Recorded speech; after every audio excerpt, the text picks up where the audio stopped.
Cioè, stavo morendo per una nave che è sfasciata, che stava prendendo fuoco. Questo non è modo, siamo solo abbandonati.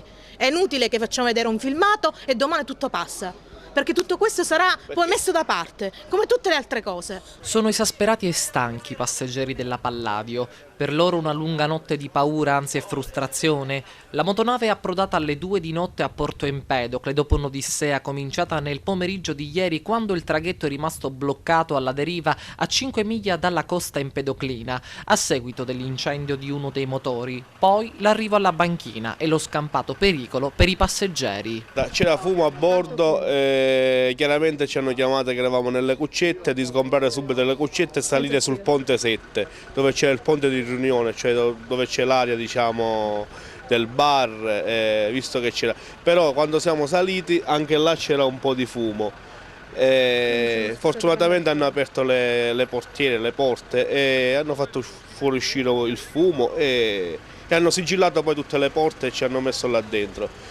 Andavamo scappando a destra e a sinistra senza sapere cosa stava succedendo. E una volta giunti qui al porto di Porto Empedocle? Siamo scesi dalla nave, Che erano le 3 di notte. erano le 3 di notte, ci hanno portato all'Albergo dei Pini, basta.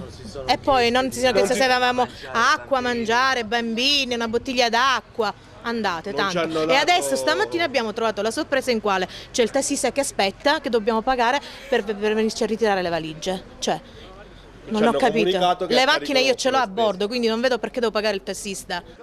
Ingenti i danni alla motonave, lunghe le operazioni di spegnimento del rogo, come sottolinea un vigile del fuoco. La sala macchine è scoppiato un incendio che ha invaso tutta la sala macchine.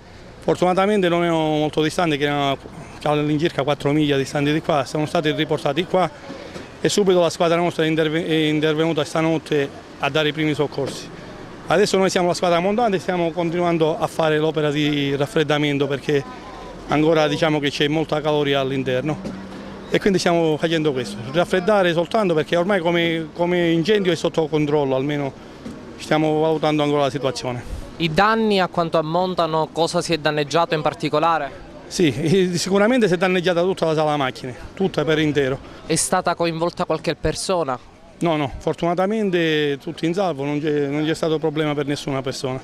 E anche per i mezzi infatti stiamo cercando di fare scaricare tutto il pesce per noi che era a bordo, per non farlo perdere.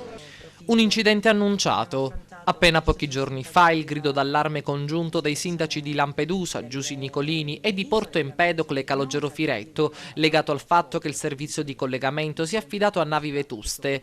Un tavolo tecnico su questo tema si è svolto a Palermo e adesso si aspettano risvolti fattivi e concreti da parte del governo per portare all'epilogo questa preoccupante vicenda. Una nave, la Palladio, che continua a destare apprensione in quanto l'evidente stato di degrado adesso comincia a manifestarsi anche strutturalmente.